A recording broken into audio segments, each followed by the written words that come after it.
Son las 10:20 de la mañana del 7 de abril de 2026 y el termómetro del camión marca 47 grados cuando Íñigo Amezquita frena en seco sobre la Federal 15. El desierto de Sonora no calienta, cae. A menos de 20 metros del asfalto, amarrado a un cardón gigante como si fuera un trofeo olvidado, hay un viejo que todavía respira. La cuerda de sisal le dejó las muñecas moradas, la cara pelada por el sol, los labios partidos como tierra reseca. Eso no es accidente, eso es mensaje. Íñigo corta las cuerdas, le moja la boca con el último trago de café con leche y marca a emergencias. 45 minutos, le dicen. Él se queda igual. Se sienta en la arena, le presta su sombra, escucha esa respiración seca que pelea contra el calor blanco, hasta que sin aviso. El viejo abre los ojos y suelta 3 palabras que no suenan a súplica, suenan a pánico bien aprendido. No dejen que Gabino se entere. Porque Gabino no es un vecino. Gabino es un hombre que se murmura lejos de aquí.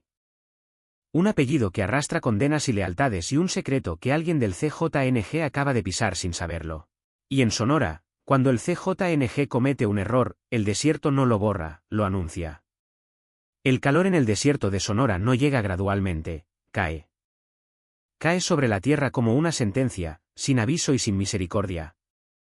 Aplastando todo lo que no tiene raíces profundas o voluntad suficiente para resistirlo. A las 10 de la mañana del 7 de abril de 2026. El termómetro del camión marcaba 47 grados cuando Íñigo Amezquita avistó algo al costado de la Federal 15 que lo obligó a pisar el freno con toda la fuerza de sus 200 kilos. Íñigo llevaba 12 años recorriendo ese tramo entre Hermosillo y Caborca. Conocía cada curva, cada bache, cada árbol retorcido que sobrevivía milagrosamente entre la roca y la arena. Conocía también el silencio particular de ese desierto, un silencio denso, casi sólido. Que a los forasteros les parecía paz y a los que lo habitaban les recordaba siempre una advertencia. Por eso, cuando vio la figura amarrada al cardón gigante a menos de 20 metros de la carretera, tardó un segundo en entender lo que estaba viendo. Y ese segundo le pesó el resto de la vida. Bajó del camión sin apagar el motor. Las botas levantaron una nube de polvo fino al tocar el suelo. Caminó rápido, casi tropezando con los arbustos de gobernadora que bordeaban el asfalto. Y cuando llegó junto al cactus se detuvo. Era un hombre mayor, 70 años, quizás más. Tenía la camisa a cuadros rasgada a la altura del hombro derecho, el rostro cubierto de arena que se había pegado al sudor seco. Los labios tan agrietados que parecían corteza de tierra reseca. Las manos atadas con cuerda de sisal a la columna espinosa del cardón habían adquirido un tono violáceo que Íñigo reconoció de inmediato como algo serio, muy serio. Pero lo que más lo golpeó, lo que le apretó el pecho con una presión que no era el calor, fue que el hombre todavía respiraba. Sacó el navajero del cinturón y cortó las cuerdas con 3 movimientos decididos. El cuerpo del viejo se dio hacia adelante e Íñigo lo sostuvo antes de que tocara el suelo, acomodándolo con cuidado contra la base del cactus. En lo que era apenas una sombra delgada e insuficiente. Corrió al camión, tomó el termo plateado del asiento del pasajero, café con leche preparado por su esposa antes del amanecer, y lo vació. Mojó los labios del hombre con el líquido tibio, vertió un poco sobre su frente, sobre las muñecas enrojecidas. Luego marcó el número de emergencias, dio coordenadas aproximadas. Describió la condición del paciente con la precisión torpe pero honesta de alguien que no sabe medicina pero sabe lo que ve. La operadora le dijo que la ambulancia tardaría entre 45 minutos y 1 hora. Íñigo miró el cielo blanco, sin una nube. El sol en el cenit comenzaba su descenso hacia el punto más brutal del día. Aquí me quedo, dijo, y no era para la operadora. Se sentó en el suelo junto al viejo, usando su cuerpo como sombra adicional, quitándose la camisa para cubrirle el rostro. El hombre respiraba con dificultad, un sonido seco y entrecortado que llenaba el silencio del desierto con algo parecido a una lucha íntima.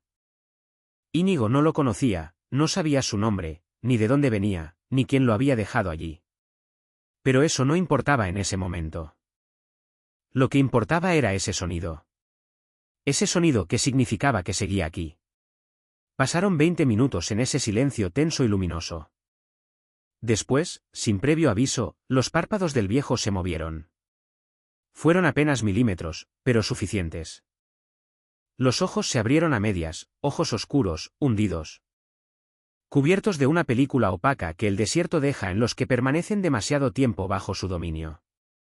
Miraron hacia arriba, hacia el cielo blanco, y en esa mirada había algo que Íñigo no supo describir después, cuando se lo contó a su esposa, a sus hijos, a cualquiera que preguntara. No era miedo, no era dolor, era algo más parecido a una resignación antigua. Como la de alguien que ha esperado demasiado y ya no le sorprende lo que encuentra. Los labios se movieron. Íñigo se inclinó acercando el oído al rostro quemado del hombre. La voz fue apenas un hilo de sonido seco, casi sin aire, pero las palabras fueron claras. 3 palabras, solo 3. No dejen que Gabino se entere. Y después el silencio. No el silencio del desierto, sino el otro. El silencio que cae cuando una persona se rinde al sueño profundo del cuerpo que ya no puede más. El pecho del viejo seguía moviéndose, seguía vivo, pero las palabras habían quedado suspendidas en el aire caliente como si tuvieran peso propio. Como si hubieran sido dichas no para Íñigo, sino para el cielo, para la tierra, para algo o alguien mucho más grande que los dos. La ambulancia llegó 53 minutos después. Íñigo la esperó de pie al costado de la carretera con la camisa en la mano y el sol pegándole en los hombros desnudos. Cuando los paramédicos bajaron y se acercaron al viejo con sus equipos y su urgencia profesional, él se apartó sin decir nada. Solo cuando el médico le preguntó si sabía algo del paciente, respondió con la verdad. Solo que alguien quiso que muriera aquí y que no quiso. El pueblo de Badiraguato tiene la particularidad de los lugares que guardan secretos demasiado grandes para su tamaño. Sus calles de tierra apretada, sus fachadas de colores deslavados por el sol sinaloense. Sus plazas donde los ancianos juegan dominó a la sombra de los laureles. Todo tiene el aspecto tranquilo y ordinario de cientos de pueblos en el norte de México. Pero quien haya nacido allí sabe que la calma es una capa, que debajo de ella hay una historia que el pueblo no elige contar. Pero tampoco puede olvidar. Anselmo Ontiveros nació en Badiraguato el 14 de marzo de 1953. Era el mayor de 4 hermanos. Hijo de un campesino que cultivaba maíz y una mujer que hacía tortillas antes del amanecer y las vendía a los vecinos envueltas en trapo de algodón. La familia Ontiveros no tenía dinero, pero tenía dignidad, esa clase de dignidad silenciosa que se transmite no en palabras, sino en la forma en que un hombre mira a los ojos cuando le hablan o en la forma en que una mujer corrige a sus hijos sin alzar la voz. Anselmo aprendió a trabajar la tierra antes de aprender a escribir con fluidez. A los 9 años ya ordeñaba la vaca de un vecino a cambio de leche para la familia. A los 12 cargaba costales en el mercado del pueblo los sábados. Era callado por naturaleza, no del tipo hosco, sino del tipo observador. De los que escuchan más de lo que hablan y que cuando hablan lo hacen con una precisión que sorprende a los que los conocen poco.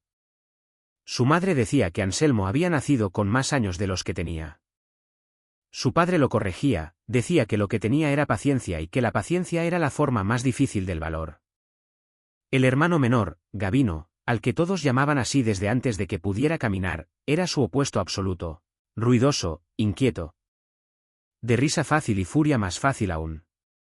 Tenía ese magnetismo natural de los que entran a un cuarto y el cuarto cambia.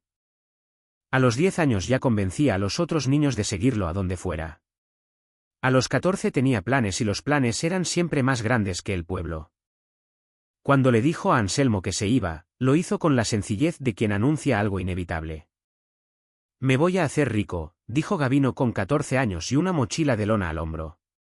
Y cuando vuelva te saco de aquí. Anselmo tenía 16, lo miró a los ojos un momento largo y luego le dijo lo único que podía decirle. Cuídate. No volvió. No en el sentido que la promesa implicaba. Los años pasaron con la lentitud y la dureza propias de la tierra seca. Anselmo se quedó. Cuidó a los padres cuando enfermaron, enterró a los dos con menos de 3 años de diferencia y después, con 34 años y sin nada que lo retuviera. Recogió sus cosas y se marchó al sur, a Sonora. No huía, simplemente elegía, el único lujo que la vida le había enseñado a ejercer con cuidado. Se estableció en los alrededores de Álamos. Ese pueblo colonial enclavado entre la sierra y el desierto que parece sacado de otra época. Compró una pequeña parcela con los ahorros de años de trabajo. Construyó una choza que con el tiempo se convirtió en una casa de adobe con techo de lámina y veranda de madera. Empezó con 2 cabras. A los 5 años tenía 22.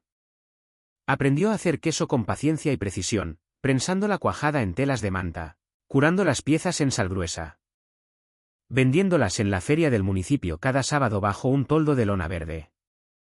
Era conocido en Álamos como Don Anselmo, nada más. Nunca dio su apellido completo, nunca mencionó de dónde venía más allá de Sinaloa. Y la gente no preguntaba porque en esa parte del país la discreción es una forma de respeto. Era generoso con lo que tenía y escaso con las palabras.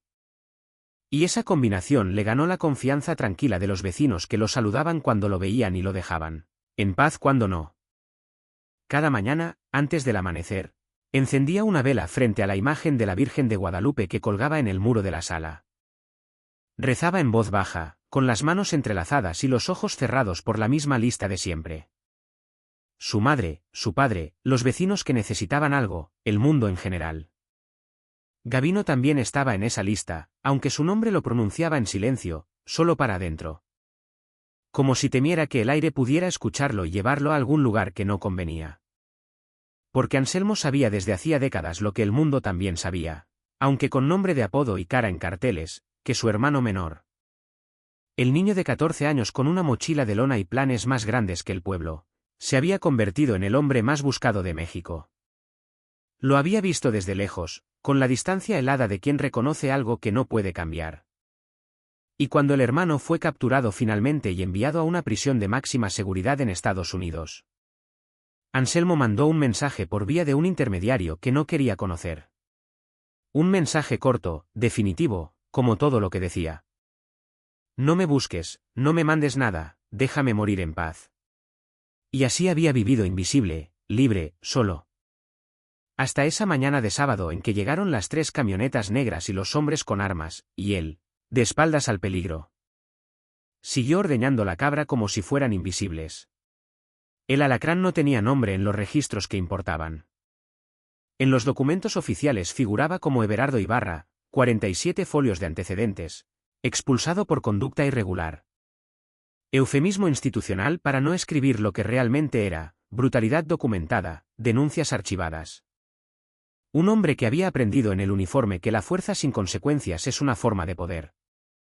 Cuando lo corrieron del cuerpo, ya tenía los contactos necesarios para que la salida fuera un simple cambio de bando. Tenía 38 años. La cicatriz que le cruzaba el rostro desde el pómulo izquierdo hasta el mentón era vieja. Una historia que contaba distinto según el público y que ninguno de sus hombres preguntaba 2 veces. Lo que sí era consistente en todas las versiones era el resultado. El otro había quedado peor. Eso le bastaba. El cártel Jalisco Nueva Generación lo había reclutado 5 años atrás como coordinador de operaciones en zona rural. Era bueno en lo que hacía porque entendía a la gente del campo. Había crecido cerca de ella, aunque nunca en ella, y sabía que el miedo aplicado con inteligencia era más eficiente que la violencia abierta. La violencia llamaba atención, el miedo ordenaba comportamientos. Para sus superiores en la estructura del CJNG, el alacrán era un activo valioso, eficiente, disciplinado y sin escrúpulos visibles. La orden que recibió a principios de marzo de 2026 era expansión territorial. El sur de Sonora tenía rutas secundarias que ningún cártel controlaba con consistencia. Brechas entre sierras, caminos de terracería que conectaban ranchos. Pasos que podían servir de arterias logísticas si se ganaba la cooperación de los propietarios rurales. No hacía falta comprarlo todo.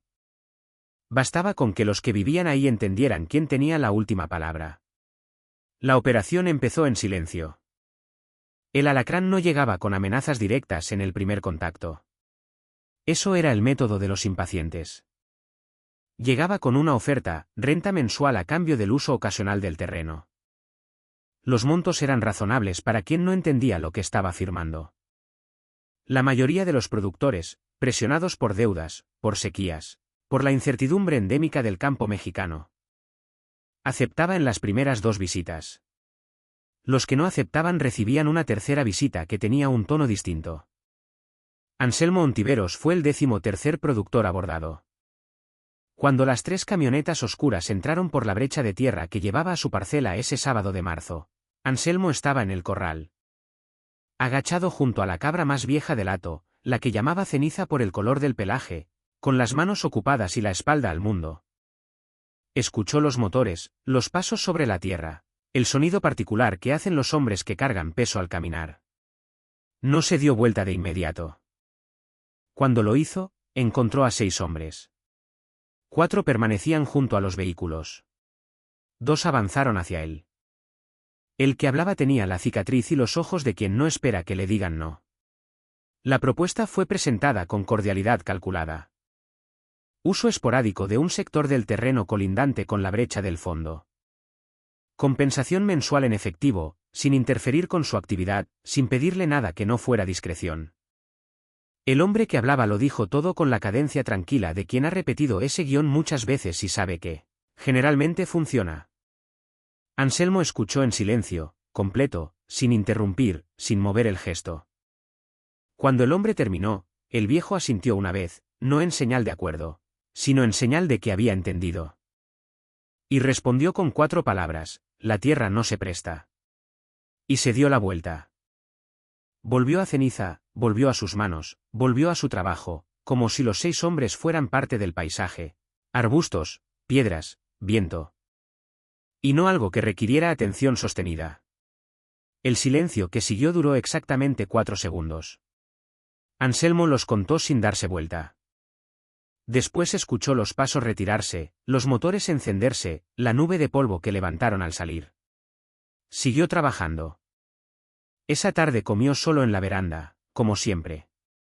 Frijoles con queso y tortillas recalentadas. Observó el cerro que cerraba el horizonte.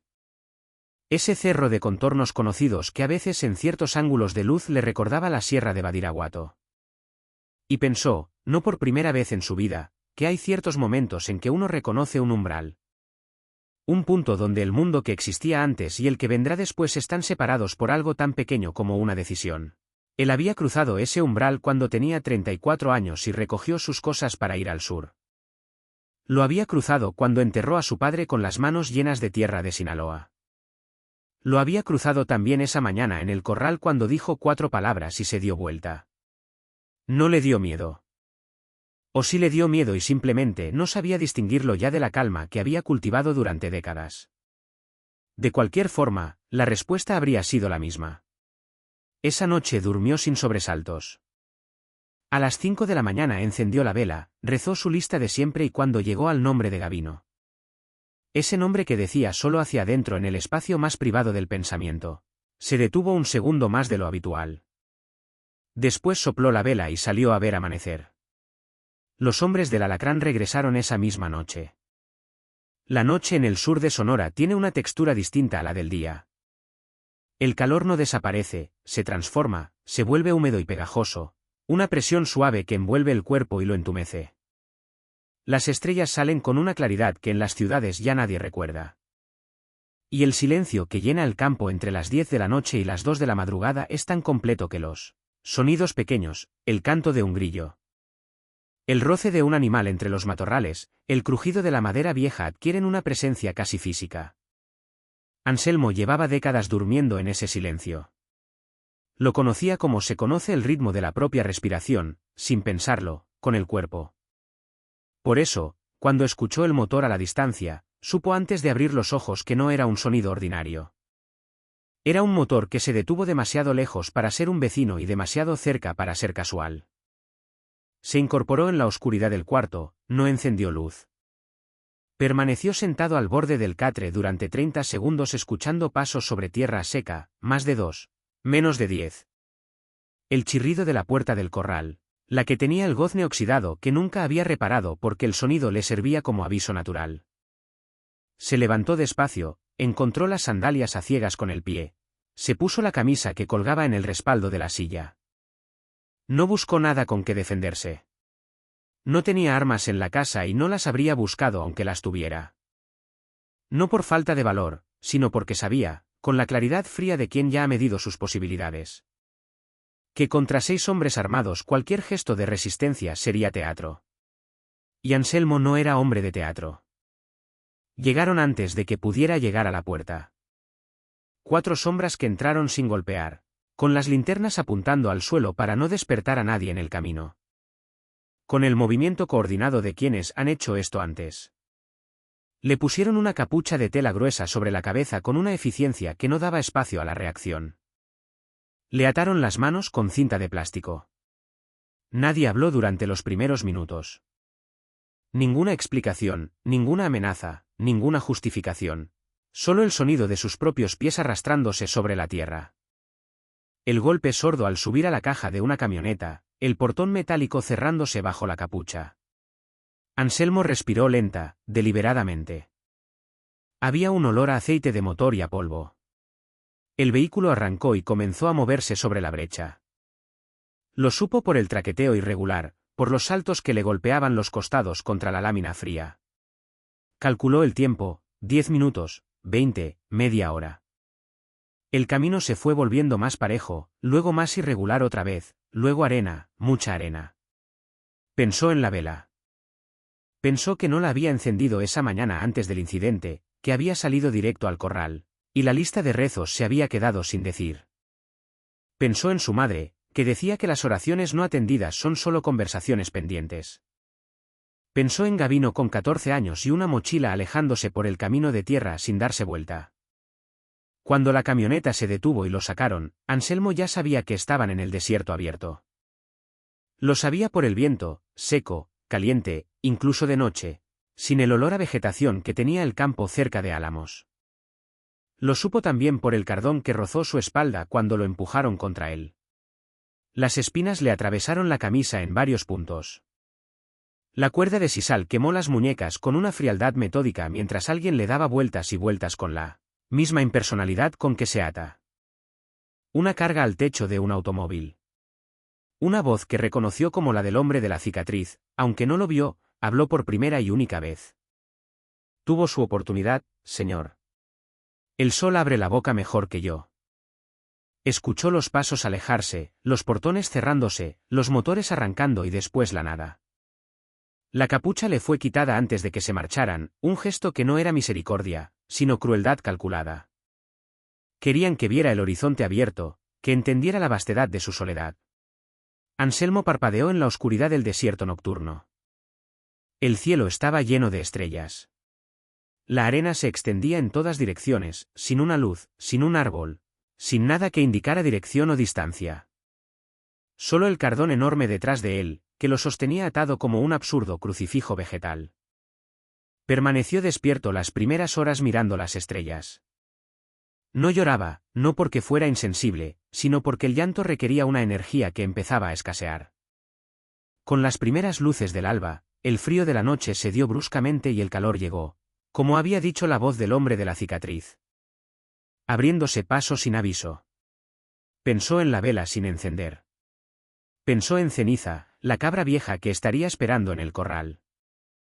Pensó en el queso que tenía curando en sal, 3 piezas que habría llevado a la feria ese sábado. Y pensó en Gavino. No como advertencia ni como recurso, simplemente lo pensó. Como se piensa en alguien cuando el tiempo se vuelve incierto y los nombres que uno ha guardado con más cuidado suben, solos a la superficie. Cuando el sol alcanzó su punto más alto y el mundo se convirtió en un blanco cegador y silencioso, Anselmo cerró los ojos y esperó. No al rescate, no a nada concreto. Esperó con la misma paciencia con que había esperado toda su vida, la misma paciencia que su padre llamaba valor. Sin saber que a 20 kilómetros de distancia, un camión de carga frenaba bruscamente sobre el asfalto caliente de la Federal 15. El Hospital General de Hermosillo tenía esa atmósfera particular de los lugares donde el tiempo funciona distinto. En los pasillos las horas se medían por cambios de turno y señales de monitores, no por el sol que entraba oblicuo por las ventanas altas. Las enfermeras caminaban con esa economía de movimientos que da el hábito y los médicos de guardia tenían en el rostro esa expresión neutra que no es indiferencia, sino una forma de resistencia profesional ante lo que la vida les trae cada día. Ximena Ríos llevaba 4 años trabajando en ese hospital. Tenía 26. Era de Guaymas y había elegido enfermería con la misma convicción silenciosa con que algunas personas eligen su destino. Sin dramatismo. Sin dudarlo, sabiendo simplemente que era lo correcto. Era meticulosa en el registro de pacientes, un hábito que sus supervisoras valoraban y que a veces sus compañeros encontraban excesivo. Ese martes, 7 de abril, cuando el paciente sin identificar llegó en ambulancia desde la carretera federal, fue Ximena quien lo recibió en triaje. El hombre estaba en estado crítico pero estable, deshidratación severa, quemaduras de primer grado en rostro, cuello y antebrazos, hipotermia leve. Paradoja del desierto donde el cuerpo colapsa de calor mientras los órganos internos bajan su temperatura para compensar. Y lesiones por compresión en ambas muñecas con riesgo de daño nervioso. El médico de guardia, el doctor Armenta, lo estabilizó con suero intravenoso, antiinflamatorios y curaciones. Y ordenó observación las siguientes 12 horas. El problema era el registro.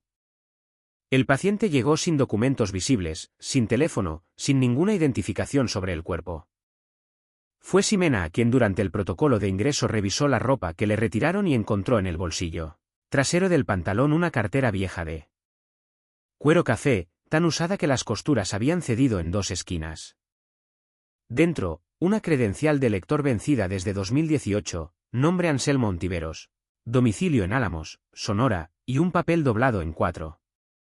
Amarillento, con un número de teléfono escrito en tinta azul, solo el número, sin nombre, sin área de identificación, sin fecha. Ximena registró el nombre en el sistema, anotó el número de credencial y le reportó el hallazgo al doctor Armenta. El médico, que esa tarde tenía 3 casos simultáneos y una guardia que llevaba 11 horas, le dijo que lo pasara a la trabajadora social. Protocolo estándar cuando hay posibilidad de notificar familiares. La trabajadora social se llamaba Paulina Castro, 42 años, eficiente. Con esa mezcla particular de empatía y pragmatismo que el trabajo le había ido construyendo con el tiempo. Tomó el papel con el número, marcó desde el teléfono del área y esperó. Contestaron al segundo timbre, una voz masculina, joven, tranquila, sin emoción inmediata, reconocible, que dijo simplemente, «Bueno». Paulina explicó que llamaba del Hospital General de Hermosillo, que tenían a un paciente de nombre Anselmo Ontiveros. Que había ingresado en condición crítica, que buscaban familiares para notificar. Hubo una pausa breve. Después la voz preguntó, «¿Está vivo?» «Sí», respondió Paulina. «Está siendo atendido». «¿Es usted familiar?» Otra pausa más larga esta vez. «No hable con nadie más. Alguien llegará en 2 horas». Y la llamada terminó. Paulina se quedó mirando el teléfono un momento. Había algo en el tono de esa voz, no amenazante, no grosero, pero absolutamente definitivo, que le produjo una incomodidad que no supo nombrar con precisión. Lo anotó en el expediente como familiar o conocido notificado. Confirmó llegada en 2 horas y siguió con su jornada. Los hombres llegaron en 1 hora 40. 2. Bien vestidos, pantalón de vestir, camisa de algodón, zapatos limpios en un hospital donde el polvo de Sonora entra por cualquier grieta. Discretos hasta en la manera de moverse, sin el exceso de cortesía que delata nerviosismo, ni la rudeza que delata poder mal administrado. Presentaron tarjetas de una empresa de seguridad privada registrada en Guadalajara. Solicitaron hablar con el responsable del área, pagaron la cuenta en efectivo, lo que representaba hasta ese momento el tratamiento de urgencia. El suero, las curaciones, los estudios, con billetes contados sobre el mostrador de caja. Con una naturalidad que a la cajera le resultó más desconcertante que la cantidad. Firmaron los documentos de traslado con una firma ilegible pero segura. Coordinaron con el doctor Armenta, que los recibió con una profesionalidad cuidadosa, sin preguntas innecesarias. El estado del paciente y los cuidados requeridos durante el traslado. En menos de 40 minutos, Anselmo Ontiveros fue trasladado en camilla a una ambulancia privada que esperaba en la puerta lateral del hospital. La ambulancia no tenía logos visibles. Tenía aire acondicionado y equipo médico que el Hospital General de Hermosillo no tenía en sus unidades de urgencias. Ximena lo vio salir desde el pasillo. Se quedó parada junto al carro de medicamentos con la tabla de registros en la mano, mirando el corredor vacío. Donde hacía un momento había una camilla y un viejo con el rostro vendado. Pensó en el papel amarillento con el número sin nombre. Pensó en la voz que dijo, no hable con nadie más, con esa calma de quien no necesita elevar el tono para ser obedecido. Abrió el expediente del paciente en la computadora del puesto de enfermería y revisó sus propias notas. Todo estaba en orden, todo estaba registrado correctamente. No había nada que reportar, técnicamente hablando. Y sin embargo, Ximena guardó una fotografía del número de teléfono en su celular personal antes de cerrar el expediente. No supo explicarse por qué lo hizo. Solo supo que ese número, ese papel amarillo sin nombre. Ese viejo con las muñecas vendadas que había dicho algo antes de perder el conocimiento en el desierto. Algo que el paramédico había anotado en el reporte de traslado, entre comillas, con letra apurada. Era una historia que no terminaba ahí. La anotación del paramédico decía, paciente emitió frase verbal antes de perder conciencia, no dejen que Gabino se entere. Ximena leyó la frase 2 veces, la cerró, apagó el monitor, pero la frase se quedó. Rafael Ontiveros tenía 31 años y la costumbre de los que han crecido en la sombra de algo enorme. Medía cada palabra antes de pronunciarla, cada paso antes de darlo, cada puerta antes de abrirla. No era desconfianza patológica, era una habilidad adquirida desde niño. Cuando aprendió que en ciertos mundos la diferencia entre un error y una consecuencia puede ser tan pequeña como un nombre dicho en el lugar incorrecto. Era hijo de una prima de Anselmo, una mujer de Culiacán que había muerto joven, de una enfermedad que nadie en la familia nombraba con claridad. Cuando Rafael tenía 9 años. Al tío Anselmo lo había conocido poco, apenas en reuniones familiares esporádicas. Antes de que el viejo se fuera al sur y borrara sus huellas con la paciencia de quien sabe lo que hace. Pero el apellido era el apellido. Y en el mundo que Rafael habitaba por nacimiento y por decisiones tomadas demasiado joven para entender su peso. Ese apellido era una credencial y una responsabilidad. Al mismo tiempo, la llamada del hospital llegó a su teléfono de emergencias un martes por la tarde. Rafael estaba en una oficina de Culiacán, una sala sin ventanas. Con paredes blancas y un escritorio de metal tan funcional y anónima que podría haber sido cualquier cosa. Revisando registros de movimientos en zonas de interés cuando el celular vibró con el número que significaba que algo había activado el protocolo de la lista reservada. Escuchó a la mujer del hospital, colgó, se quedó inmóvil durante exactamente 12 segundos. Rafael contaba en situaciones de presión, un hábito que le habían enseñado hace años como técnica de control. Y después marcó a su coordinador de campo en Sonora. Lo que encontró cuando llegó a la clínica privada donde habían trasladado a Anselmo lo golpeó con una fuerza que no esperaba. Había visto muchas cosas en sus años de trabajo. Había desarrollado esa corteza necesaria que permite funcionar en contextos donde la violencia es un lenguaje cotidiano. Pero ver al tío, ese hombre que en su memoria de niño era una figura sólida y tranquila, siempre con olor a campo y queso y trabajo honesto. Reducido a 58 kilos sobre una cama, con las manos vendadas, el rostro pelado por el sol como la corteza de un árbol quemado, fue distinto. Se sentó junto a la cama en silencio. El médico de la clínica le explicó el estado, hidratación en curso, daño nervioso en las muñecas en proceso de evaluación. Riesgo de infección en las quemaduras, reposo absoluto, mínimo 1 semana. Rafael escuchó todo sin preguntar nada. Cuando el médico salió, se quedó mirando al viejo respirar durante un tiempo que no midió. Después salió al pasillo, sacó el teléfono y llamó a su equipo de análisis. La instrucción fue simple y clara. Rastrear todos los vehículos que aparecieran en las cámaras de gasolineras y casetas de cobro en un radio de 300 kilómetros alrededor del punto donde había sido encontrado el tío, entre las 10 de la noche del domingo y las 6 de la mañana del lunes. Filtrar por camionetas oscuras, doble tracción, modelos 2020 en adelante. Cruzar placas con registros de propietarios y antecedentes. El equipo tardó 14 horas en entregar el primer resultado relevante. Una camioneta Ram negra modelo 2023 había pasado por la gasolinera de Carbó a las 2:47 de la madrugada, dirección norte. La misma placa apareció en una caseta de cobro de la Federal 15 a las 4:10. La misma placa estaba registrada a nombre de una empresa de servicios agropecuarios de Hermosillo, que un cruce con la base de datos de la organización identificó en menos de una hora como fachada logística del Cártel Jalisco Nueva Generación en Sonora. Un segundo cruce arrojó el nombre del coordinador de esa célula en la región, un apodo primero, el Alacrán, y después un nombre real. Una fotografía de expediente policíaco de 2019.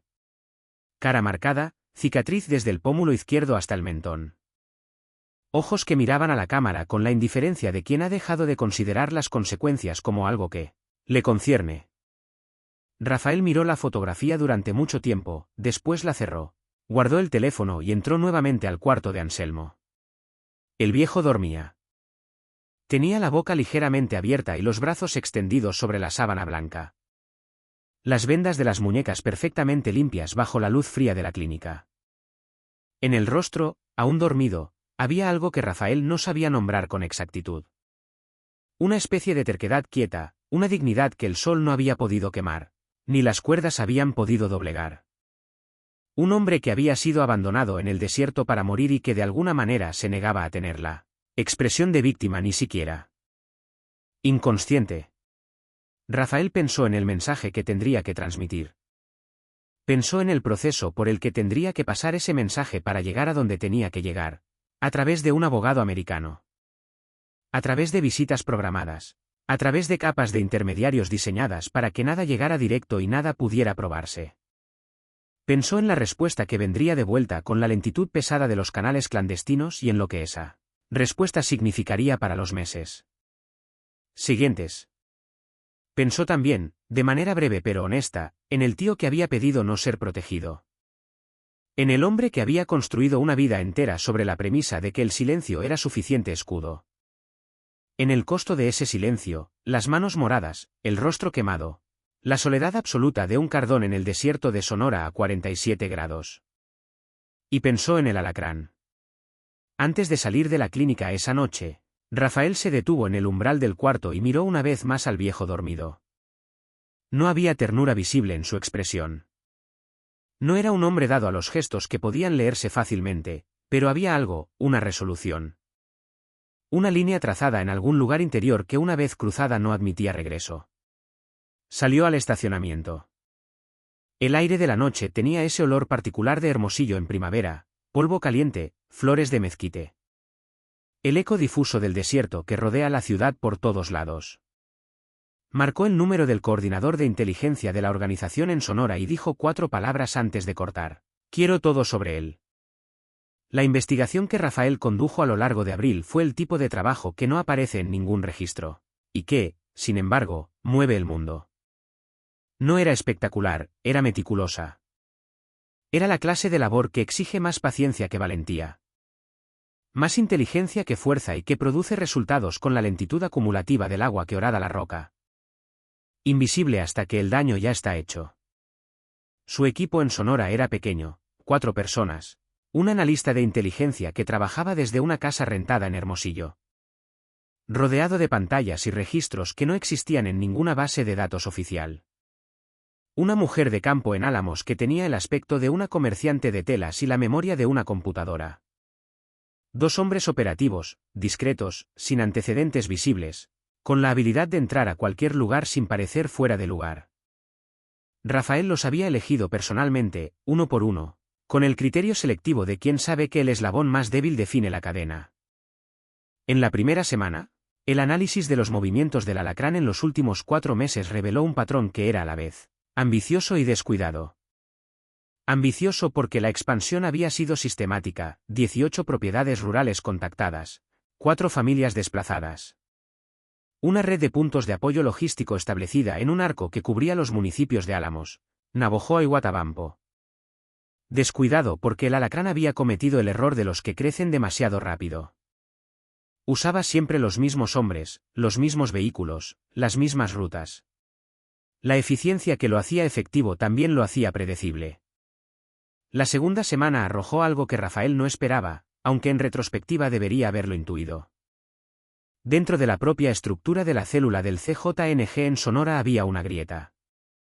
Un coordinador logístico de nombre Aurelio, 34 años, originario de Guadalajara. Desplazado a Sonora hacía 1 año y medio contra su voluntad después de un conflicto interno en la organización. Había expresado en varias conversaciones privadas su descontento con el Alacrán. No por principios, por resentimiento. El Alacrán lo había degradado frente al grupo 3 meses atrás por un error en un cargamento y Aurelio no había olvidado la humillación pública.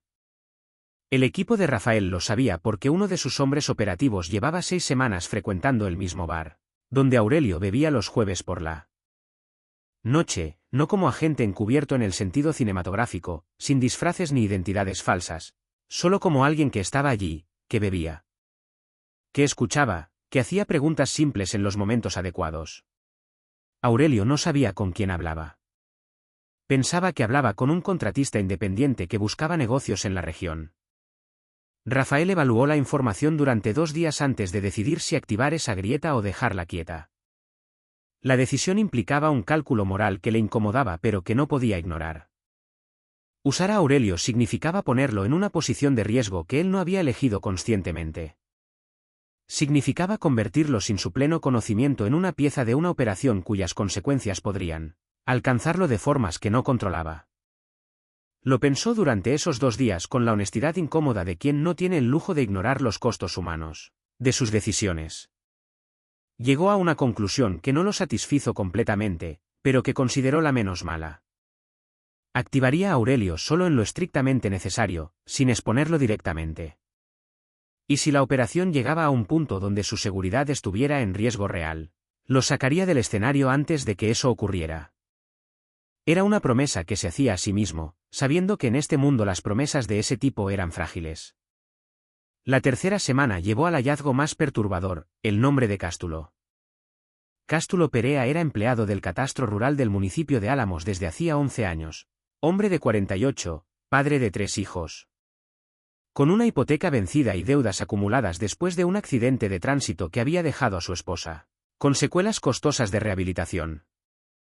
No era un hombre malo, era un hombre presionado. Y la diferencia entre esas 2 cosas, Rafael lo sabía mejor que nadie. Podía ser tan pequeña como 6.000 pesos mensuales ofrecidos en el momento correcto. Cástulo había proporcionado a los contactos del CJNG datos de propietarios rurales de la zona, nombres, ubicaciones, tamaños de terreno, situación catastral, sin entender del todo la dimensión de lo que estaba facilitando. En los registros que el equipo de Rafael recuperó de forma indirecta, el nombre de Anselmo Ontiveros aparecía en la 13ª consulta. Marcado con un asterisco que nadie había explicado, pero que el analista interpretó como señal de interés especial. Rafael mandó llamar a Cástulo. El encuentro fue en un cuarto de motel en las afueras de Navojoa. Rafael llegó solo. Una decisión deliberada porque quería que el mensaje fuera de persona a persona sin la interferencia del número. Cástulo llegó sin saber con quién se iba a encontrar. Convocado por uno de los hombres del equipo con la excusa vaga de un asunto relacionado con los contratos.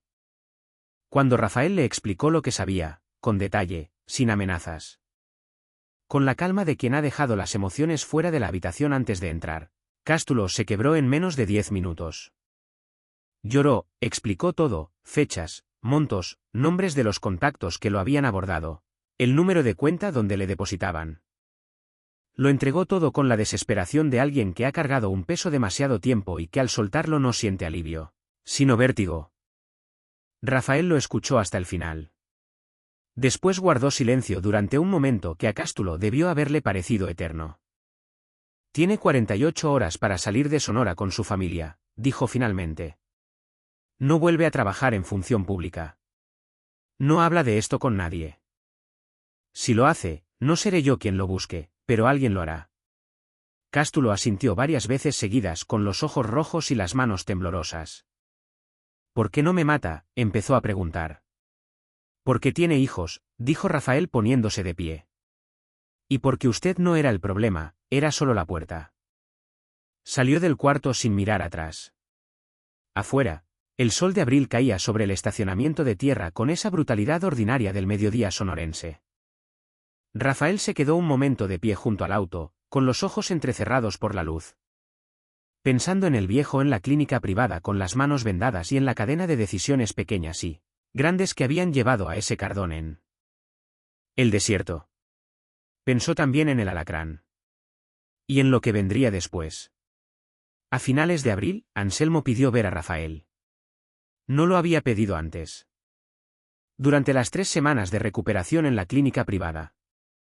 El viejo había permanecido en un silencio que el personal médico interpretaba como consecuencia del trauma físico, pero que Rafael, que lo visitaba cada tercer día, reconocía como algo distinto. El silencio de alguien que piensa mucho y habla solo cuando ya sabe lo que va a decir. Esa tarde, Rafael entró al cuarto y encontró al tío sentado en el borde de la cama, no recostado, no en posición de enfermo, sino sentado con la espalda recta y las manos vendadas apoyadas sobre las rodillas. Con una compostura que resultaba casi incongruente con el estado del cuerpo. El rostro seguía marcado por el sol. La piel nueva rosada en las zonas donde la quemadura había sido más profunda, pero los ojos estaban claros, completamente claros. Siéntate, dijo Anselmo señalando la silla junto a la cama. Rafael se sentó. Sé que fuiste tú quien contestó el teléfono, dijo el viejo. Y sé que ese teléfono estaba ahí porque alguien me puso en una lista que yo pedí que no existiera. No era una pregunta. Rafael no lo trató como tal. Así es. ¿Quién lo ordenó? Usted sabe quién. Anselmo asintió lentamente. Miró sus manos vendadas durante un momento, como si las evaluara desde lejos. Con la distancia objetiva de quien examina algo que pertenece a otra persona. Él sabe lo que pasó. Todavía no, dijo Rafael. Esperaba su autorización. Hubo un silencio largo. Por la ventana de la clínica entraba la luz del atardecer de Hermosillo, anaranjada, espesa. Con ese tono de brasa apagándose que tienen los ocasos del desierto. Anselmo lo miró con los ojos entrecerrados, como si midiera algo que no podía medirse con palabras. Díselo, dijo finalmente, pero dile también que no quiero nada, que no quiero venganza, no quiero que muera nadie. No quiero que esto se convierta en otra cosa, que lo único que quiero es volver a mis cabras. Rafael sostuvo la mirada del tío. Había en ella algo que lo incomodó, no porque fuera agresivo, sino porque era completamente honesto. El viejo hablaba en serio y esa seriedad, esa voluntad genuina de vivir sin peso, sin sangre, sin que su nombre justificara lo que viniera después. Era exactamente lo que Rafael más respetaba y lo que sabía, con la claridad fría de la experiencia, que no podría garantizarle del todo. Le diré lo que me pidió, respondió. El resto ya no depende solo de mí. Anselmo asintió. Era una respuesta honesta y él lo sabía. ¿Quién fue? Preguntó entonces con la calma de quien pregunta por el nombre de una calle. Un hombre del CJNG. Lo llaman el alacrán. El viejo no reaccionó con rabia. No endureció el gesto ni apretó los puños. Solo asintió otra vez, muy despacio, como quien registra un dato y lo archiva en el lugar correcto de la memoria. ¿Sabe por qué me eligió a mí? Porque usted fue el único que dijo no, dijo Rafael, y porque no sabía quién era usted. Algo cruzó el rostro de Anselmo entonces, una sombra breve, casi imperceptible, que Rafael no supo descifrar con precisión.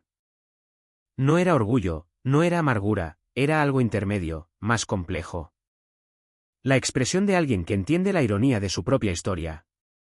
Que el silencio con que había blindado su vida durante décadas había sido al mismo tiempo el motivo por el que casi la perdió. Está bien, dijo el viejo. Y en esas 2 palabras había algo definitivo, como el cierre de un capítulo. Rafael salió de la clínica esa noche y activó el canal de comunicación con el abogado americano. El proceso era lento por diseño. Cada mensaje pasaba por 3 intermediarios antes de llegar a destino y la respuesta devolvía el mismo camino. Tardó 5 días. Cuando el sobre llegó a sus manos. Rafael lo leyó 2 veces de pie en el estacionamiento de un supermercado en Culiacán con el ruido del tráfico, como fondo. Una instrucción, 6 palabras, cuida a mi hermano, ya sabes. Rafael dobló la carta, la guardó en el bolsillo interior del saco y miró el cielo un momento. Después llamó a su analista en Hermosillo y dijo, activa la segunda fase. La segunda fase era la que nadie en la región vería venir porque no tenía el aspecto de lo que era. No era confrontación. Era presión aplicada en los lugares correctos con la paciencia de quien sabe que el objetivo no es destruir de golpe, sino desestabilizar con precisión hasta que el edificio se caiga solo. El primer movimiento fue las rutas. El equipo de Aurelio, ya cultivado, ya activo, sin que Aurelio entendiera exactamente para quién trabajaba, comenzó a filtrar información sobre los puntos de abastecimiento de la célula del alacrán. Cargas que desaparecieron, vehículos que llegaron a destinos equivocados, contactos que de repente no contestaban. Para el alacrán fue al principio una acumulación de mala suerte. Después algo más. El segundo movimiento fueron los líderes comunitarios. Visitas discretas en Álamos, en Navojoa, en Huatabampo.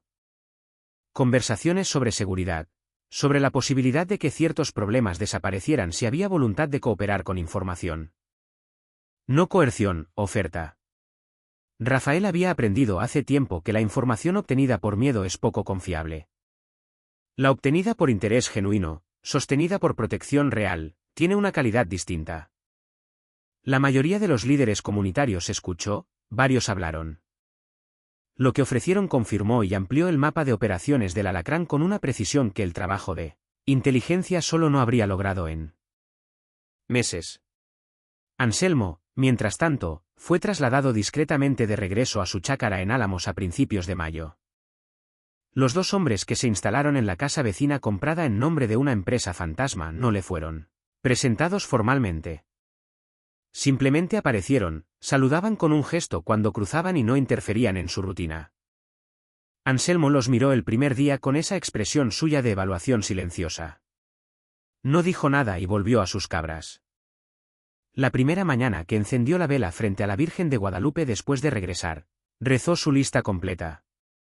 Los padres, los vecinos, el mundo y Gabino, ese nombre dicho hacia adentro en el espacio más privado. Esta vez, después del nombre de Gabino, añadió algo nuevo, solo 2 palabras más, en el mismo silencio interior antes de soplar la llama. Gracias, perdón. Junio llegó a Sonora con el peso de los veranos tempranos.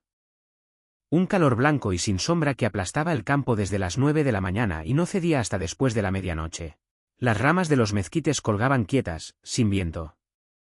Las cabras de Anselmo buscaban la sombra del cobertizo antes del mediodía y no salían hasta que el sol bajaba su ángulo y la tierra empezaba a soltar.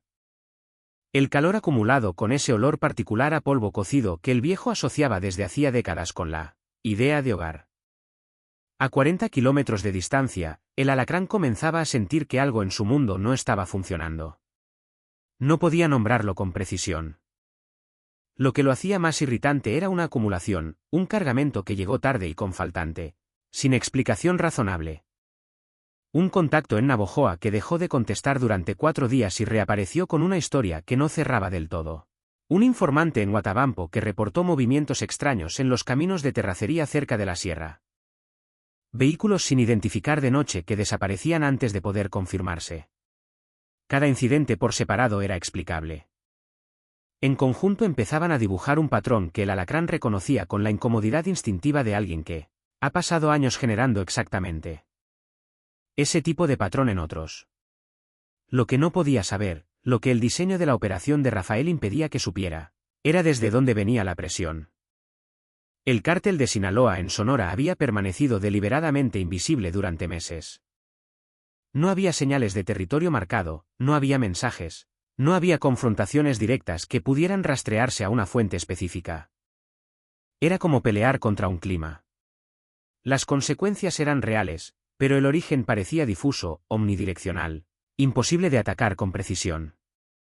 El alacrán respondió como respondía a todo, escalando. Convocó a sus principales operadores a una reunión en la hacienda abandonada que usaban como base logística, cerca de Álamos. Era un lugar que el equipo de Rafael ya tenía identificado y monitoreado con la cámara miniaturizada que uno de los hombres operativos había instalado. En un árbol de mezquite al costado del camino de acceso 3 semanas antes, durante una visita que duró menos de 4 minutos. En esa reunión, el alacrán anunció medidas de endurecimiento, vigilancia más estricta de los productores que habían aceptado la colaboración, verificación de lealtades y la decisión que cambiaría todo. Acción ejemplar contra quienes se sospechara que cooperaban con información externa. El primer nombre en esa lista era Macario. Macario Rentería tenía 67 años y una parcela de 4 hectáreas que limitaba al norte con él. Camino de acceso a la hacienda del CJNG. Había vivido en ese terreno desde los 30 con su esposa ya fallecida y 3 hijos que se habían ido al norte, en busca de trabajo. Cuando los hombres del Alacrán se habían presentado meses atrás, Macario había aceptado la propuesta sin resistencia. No por convicción, sino por miedo y por la sola aritmética de un hombre mayor, solo frente a gente armada. Pero alguien en la estructura del Alacrán había filtrado al analista de Rafael que Macario había hablado con un desconocido en la ferretería del pueblo 2 semanas atrás. Lo que nadie sabía, lo que el informante no podía saber, era que ese desconocido era simplemente un comprador de materiales de construcción sin ninguna relación con nada. La señal llegó al equipo de Rafael a las 11 de la noche del 14 de junio desde la cámara del mezquite. 6 hombres salieron de la hacienda en 2 camionetas con bidones en la caja. Rafael estaba despierto.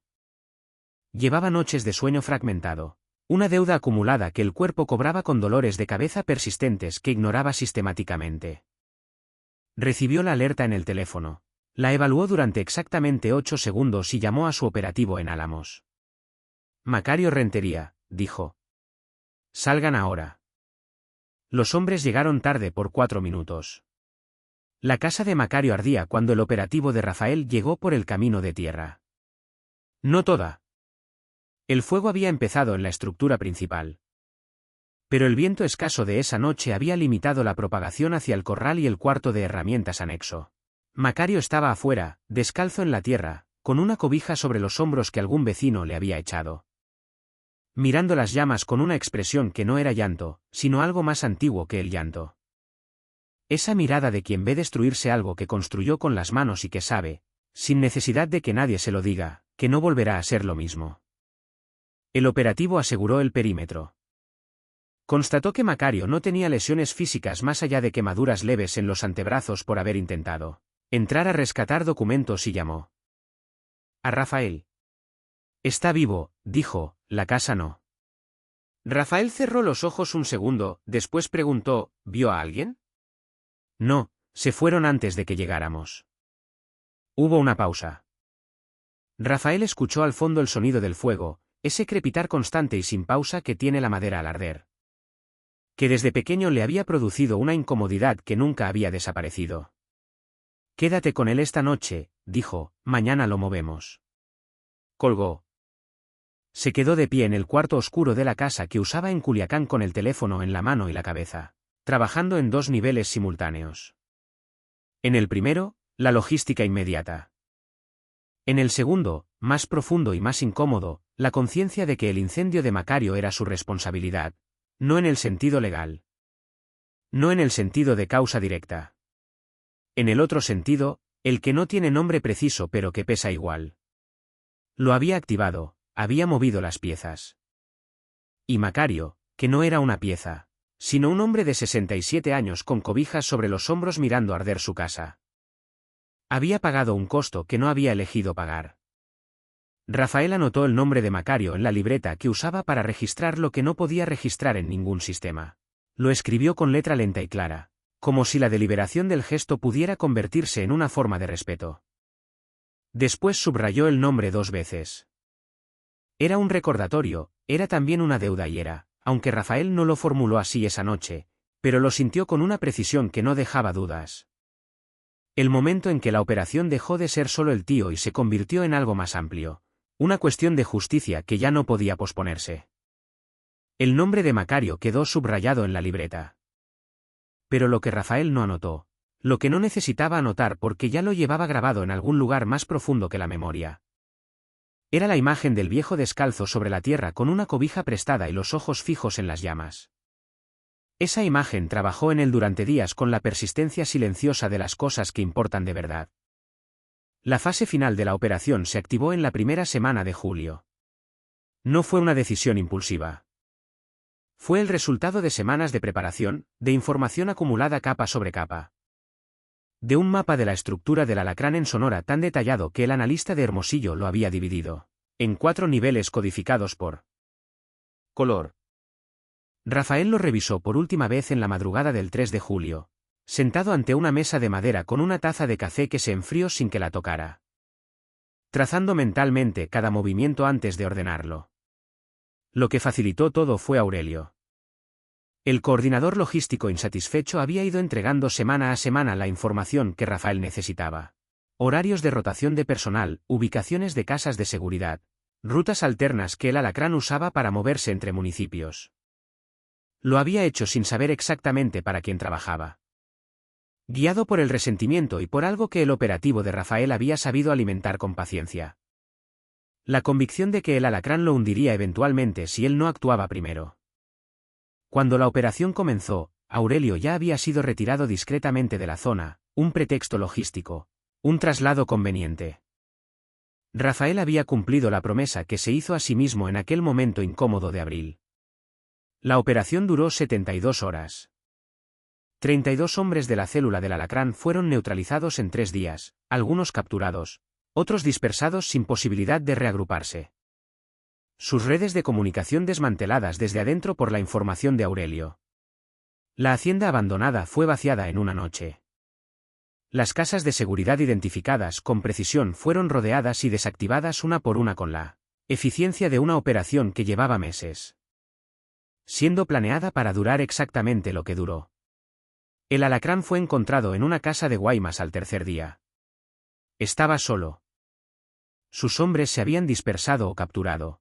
Él había entendido demasiado tarde que la paranoia que había sentido durante semanas no era paranoia. Era un cerco. Fue capturado sin violencia visible, transportado en un vehículo sin identificación a un destino que ningún registro oficial señalaría jamás. Rafael no estuvo presente en esa captura. Lo supo por una llamada de 3 segundos, una palabra, una confirmación y después hubo silencio. Se sentó en el estacionamiento de un hotel de Hermosillo y miró el cielo de julio sobre la ciudad, azul, intenso, sin nubes, con ese sol de mediodía que no perdonaba. Pensó en el tío con las manos vendadas. Pensó en Macario con la cobija. Pensó en Cástulo llorando en el cuarto de motel. Pensó en Aurelio, que no sabía del todo lo que había hecho, pero que estaba vivo y fuera del camino del daño. Pensó en todas las piezas que se habían movido, algunas con su consentimiento, otras por la inercia de un mundo que funciona con sus propias leyes y en el costo humano que esas piezas siempre dejan, invisible en los resultados, pero presente en los márgenes, en los nombres que uno subraya en libretas que nadie más leerá. Sacó el teléfono, marcó al operativo en Álamos. ¿Cómo está don Anselmo? Bien, esta mañana fue a la feria con el queso. Rafael no respondió de inmediato. Miró el cielo otro momento. Bien, dijo finalmente, y era verdad. La colectiva de prensa fue un martes por la tarde. El secretario de Seguridad del Estado de Sonora apareció ante los micrófonos con el traje gris de las ocasiones formales y esa expresión de satisfacción contenida que los funcionarios reservan para cuando pueden anunciar algo sin mentir del todo. 17 detenidos, armamento incautado, 3 propiedades rurales recuperadas, un operativo de inteligencia que llevó meses. Créditos a la Guardia Nacional y a la coordinación interinstitucional, ningún nombre de cártel, ninguna mención de una hacienda vaciada en una noche. Ninguna referencia a un viejo amarrado a un cardón en el desierto que había sido el principio de todo. Rafael vio la colectiva en la televisión de un cuarto de hotel en Hermosillo. Tomaba café. Esta vez lo tomó mientras estaba caliente, sentado en el borde de la cama con el volumen bajo. Como si el contenido importara menos que el gesto de verlo. Cuando el funcionario terminó y los reporteros comenzaron sus preguntas protocolarias, Rafael apagó la pantalla y se recostó mirando el techo. Era el momento en que la mayoría de las historias, si fueran películas, pondrían una música suave y dejarían que el personaje descansara. Pero Rafael no descansaba fácil, no era su naturaleza y tampoco era lo que el momento pedía. Porque la operación había terminado en sus términos operativos, pero las consecuencias seguían moviéndose en el mundo como ondas en el agua. Y algunas de esas ondas alcanzarían lugares que nadie podía predecir. Pensó en Aurelio, que estaba en Jalisco reconstruyendo su vida con la información parcial de lo que había hecho.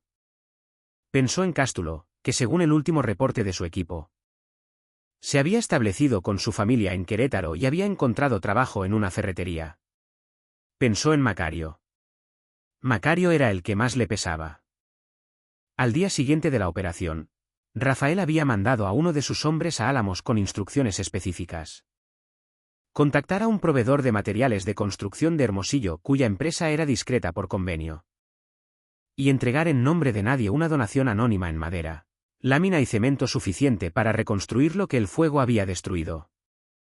Sin carta, sin explicación, solo los materiales y un sobre con efectivo para los jornales.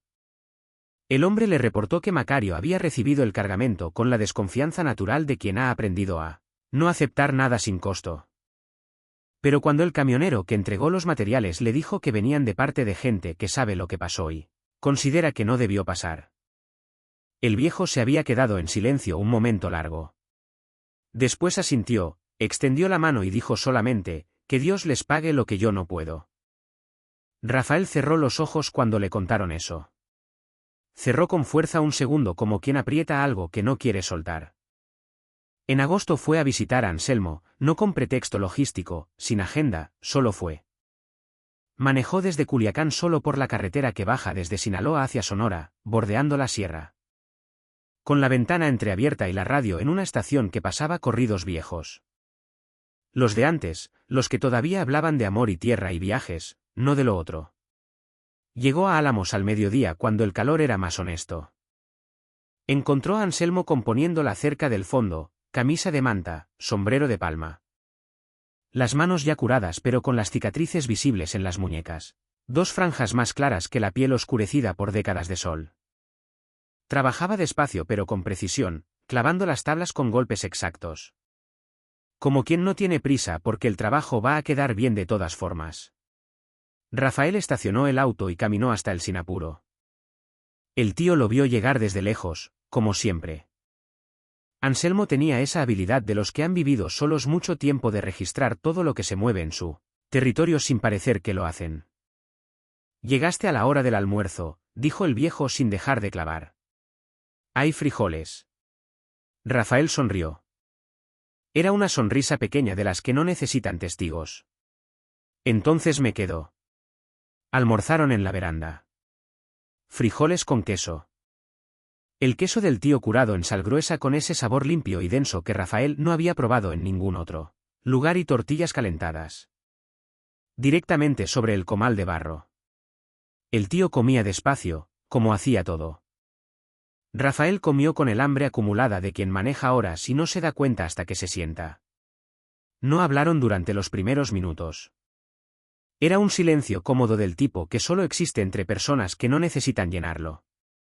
Las cabras se movían en el corral con ese sonido suave y constante de animales en paz. El cerro al fondo del horizonte estaba bañado en la luz blanca del mediodía. Un pájaro cardenal cruzó el patio de norte a sur y desapareció entre los mezquites. Fue Anselmo quien habló primero. Terminó. Sí, dijo Rafael. Nadie muerto. Rafael sostuvo la pregunta un segundo antes de responder. Nadie que no hubiera elegido ese camino. El viejo asintió. Era una respuesta que no lo satisfacía del todo. Pero que aceptaba porque entendía la diferencia entre el mundo que él había elegido habitar y el que Rafael habitaba. Esa diferencia no era moral en abstracto, era concreta, cotidiana. Hecha de decisiones acumuladas que ambos habían tomado en distintas direcciones desde el mismo punto de origen. ¿Y Macario?, preguntó Anselmo. Reconstruyendo. Lo sé, lo vi en la feria el sábado. El viejo hizo una pausa. Me agradeció materiales que llegaron de parte de nadie. Rafael no respondió. Anselmo tampoco esperaba que respondiera. Lo miró un momento con esa mirada suya directa, sin ornamento, de las que ven más de lo que preguntan, y después regresó al plato. Hiciste bien, dijo en voz baja. Eran dos palabras simples, pero en la economía verbal de Anselmo Ontiveros, dos palabras simples equivalían a un discurso. Rafael lo supo y no dijo nada. Solo asintió una vez mirando el cerro. Después del almuerzo, mientras el tío lavaba los platos con el chorro fino de agua de la llave del patio, Rafael sacó el sobre del bolsillo interior del saco. Lo dejó sobre la mesa de madera sin decir nada. Anselmo lo vio al regresar. Lo miró sin tocarlo. ¿Qué es? Un número de cuenta, un fondo para emergencias. No tienes que usarlo. El viejo secó las manos en el trapo de cocina. Miró el sobre, miró a Rafael. Ya te dije que no quiero nada. Lo sé. Está ahí de todas formas. Por si Ceniza se enferma o la cerca del fondo se cae o cualquier cosa que no debería costarte más de lo que cuesta. Anselmo permaneció en silencio durante un momento. Había en su expresión una lucha pequeña. La del hombre que ha construido su dignidad sobre la independencia y que reconoce con la honestidad que le cuesta más que a nadie. Que a veces la dignidad y la terquedad son la misma cosa con distintos nombres. Tomó el sobre, lo dobló sin abrirlo y lo guardó en el cajón de la mesa. Gracias, dijo. Solo eso. Rafael se levantó para irse antes de que el calor de la tarde se hiciera. Anselmo lo acompañó hasta el auto en silencio, como se acompaña a la gente cuando el silencio es suficiente. Cuando Rafael abrió la puerta, el viejo puso una mano en su hombro, un gesto breve, firme, del tipo que reemplaza todo lo que no se dice. Cuídate, dijo Anselmo. La misma palabra que le había dicho a Gavino décadas atrás en un camino de tierra en Badiraguato con 14 años y una mochila. Rafael lo supo en ese momento. Lo supo con una certeza que no necesitaba explicación y sintió el peso exacto de esa continuidad. Arrancó el auto. En el espejo retrovisor vio al tío de pie en el polvo del patio con el sombrero de palma y las manos a los costados, mirándolo alejarse con la misma calma con que miraba el cerro cada tarde. Rafael no se limpió los ojos hasta que llegó a la curva que quitaba la casa del espejo. Septiembre llegó a Álamos con una lluvia tardía que la región no esperaba. Cayó 3 días seguidos, suave y persistente, del tipo que no hace ruido pero empapa todo, la tierra, la madera vieja, el aire mismo. Los cerros al fondo del horizonte se volvieron verdes de un día para otro. Ese verde urgente y casi irreal que el desierto produce cuando el agua llega después de meses de espera. Anselmo lo vio desde la veranda con una taza de café entre las manos. Ceniza y las otras cabras se movían contentas bajo la lluvia, sacudiendo las orejas. La cerca del fondo, recién reparada, aguantaba sin problema. El queso que tenía curando en el cuarto fresco olía exactamente como debía oler. Hacía exactamente 6 meses que los hombres del Alacrán habían entrado por esa brecha de tierra con sus camionetas negras. La región había cambiado de una forma que no aparecía en ningún periódico. Pero que cualquiera que viviera allí podía sentir con la precisión de quien conoce el ritmo normal de un lugar y nota cuando ese ritmo se restaura. Las extorsiones habían cesado, las familias que habían huido regresaron. La feria del sábado volvió a tener el movimiento de antes. Vendedores que llegaban desde municipios vecinos, compradores que se detenían a conversar. El sonido acumulado de una comunidad que se permite volver a ser ordinaria. Anselmo llevó su queso ese sábado, como todos los sábados. 3 piezas grandes, 2 medianas, envueltas en tela de manta, con un nudo en la punta que era su marca sin firma. Se instaló bajo el toldo verde junto a Remedios, la señora que vendía chiles secos al lado, y pasó la mañana despachando con la calma de siempre. Macario se acercó a mediodía. Traía sombrero nuevo de palma fina, más caro que los que usaba habitualmente. Compró queso sin regatear y se quedó un momento apoyado en el puesto mirando la plaza. Está bonita la feria, dijo. Siempre estuvo bonita, respondió Anselmo. No más había que esperar. Macario asintió. Hubo entre ellos el silencio de 2 hombres que saben más de lo que dicen y que han acordado tácitamente que lo que saben no necesita nombrarse para ser real. El material llegó bueno, dijo Macario. Finalmente, ya ve. Me alegra. ¿Sabes de quién fue? Anselmo lo miró con esa mirada suya directa y sin ornamento. De gente que considera que lo que pasó no debió pasar. Macario lo estudió un momento. Después asintió despacio con la dignidad tranquila de quien acepta una respuesta sin exigir más. Porque entiende que hay cosas que se sostienen mejor en el silencio que en la explicación. Que Dios les pague, dijo. Era la misma frase que le había dicho al camionero meses atrás. Esta vez la dijo mirando a Anselmo a los ojos y ambos supieron que no era una frase de cortesía. Esa tarde, de regreso en la chácara, Anselmo se sentó en la veranda a ver caer el sol. El cielo después de la lluvia tenía esa claridad particular que deja el agua cuando se lleva el polvo. Colores limpios, contornos definidos, como si el mundo hubiera sido lavado y devuelto recién hecho. El cerro al fondo brillaba con la última luz naranja del día. Pensó en Gavino, no como abstracción ni como peso. Simplemente lo pensó. Como se piensa en alguien que forma parte de uno, aunque la distancia entre los dos sea imposible de medir en kilómetros. Pensó en los dos niños frente a la casa de adobe en Badiraguato, en la fotografía que guardaba doblada sobre el corazón en el bolsillo de la camisa. La sacó, la miró un momento en la luz que quedaba. Dos niños, uno con diente de menos, uno con más años de los que tenía. La guardó despacio. Sopló el café que ya estaba frío y se quedó quieto en la veranda mientras la noche llegaba sobre Álamos con esa suavidad particular de los lugares que han recuperado su paz. Un joven reportero de la radio local de Álamos se llamaba Tomás. Tenía 23 años, una grabadora prestada y la convicción frágil pero honesta de que el periodismo servía para algo. Había seguido los rumores de los últimos meses con la paciencia posible para alguien sin recursos ni red de contactos. Conversaciones en la plaza. Comentarios a media voz en la ferretería, el silencio elocuente de los que sabían más de lo que decían. Lo que tenía era poco, lo que intuía era más. Pero la intuición no se transmite en radio. Llegó a la chácara de Anselmo un miércoles de septiembre a media mañana con la grabadora en la mano y la incomodidad visible de quien no está seguro de que lo que va a preguntar sea lo correcto. El viejo lo vio llegar desde el corral, lo dejó caminar hasta él sin apurarlo. Y cuando Tomás se presentó y explicó torpemente el motivo de su visita, Anselmo lo escuchó con la misma atención con que escuchaba todo. Quiero preguntarle sobre los cambios en la región, dijo Tomás, sobre la mejora en seguridad. La gente dice que algo pasó, pero nadie sabe exactamente qué. Anselmo se limpió las manos en el trapo que llevaba al cinto. Miró al joven con esa mirada suya que no juzgaba, pero tampoco cedía. ¿Qué quiere que le diga? Lo que sepa, lo que vivió. Tomás dudó. Dicen que usted estuvo en el centro de todo esto. Hubo un silencio. El viento movió las ramas del mezquite en el patio. Una de las cabras golpeó el portón del corral con el hocico impaciente. Aquí siempre fue tierra buena, dijo Anselmo finalmente.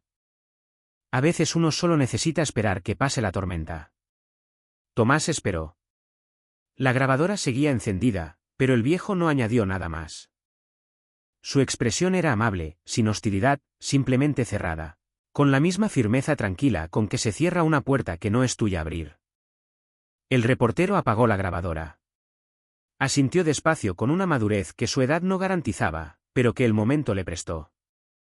Gracias de todas formas, don Anselmo. Que le vaya bien, hijo. Tomás se fue por el mismo camino que había llegado. El viejo lo vio alejarse hasta que la figura se perdió en la brecha de tierra. Después volvió a sus cabras. Lo que Tomás nunca publicó porque no tenía cómo probarlo y porque en cierto momento entendió que algunas historias se sostienen mejor en el silencio que en el micrófono. Era lo que le había dicho una vecina de la feria en voz baja mientras empacaba chiles secos. Que el viejo que vendía queso había sido amarrado a un cardón en el desierto en abril y que de alguna forma desde esa mañana todo había cambiado. Que había fuerzas que se habían movido por su causa sin que él lo pidiera y que él había seguido ordeñando cabras y vendiendo queso como si nada. Con la serenidad de quien sabe exactamente cuánto pesa su propio nombre y ha decidido con plena conciencia no usarlo. Esa tarde Anselmo encendió la vela antes de que anocheciera. Rezó su lista completa. Los padres, los vecinos, Macario, Rafael. Que en su lista de rezos había encontrado un lugar nuevo sin que el viejo pudiera explicar exactamente cuándo había ocurrido. Y Gavino, ese nombre dicho hacia adentro en el espacio más íntimo.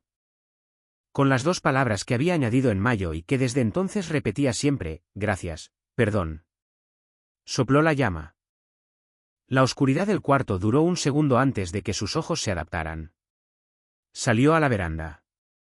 El cielo de Sonora estaba lleno de estrellas. El mismo cielo que había mirado desde el Cardón en el desierto con los labios secos y las manos dormidas, esperando sin saber qué esperaba. Ese cielo que había sido testigo de lo peor y de lo mejor de esos 6 meses. Se sentó, cruzó los brazos sobre el pecho, sobre el bolsillo donde guardaba la fotografía, cerró los ojos. El desierto, que debió ser su fin, se había convertido sin que él lo pidiera, en el principio de algo que no tenía nombre preciso, pero que se parecía mucho a la justicia. Y él, que nunca había pedido poder ni protección, ni que su nombre moviera nada en este mundo.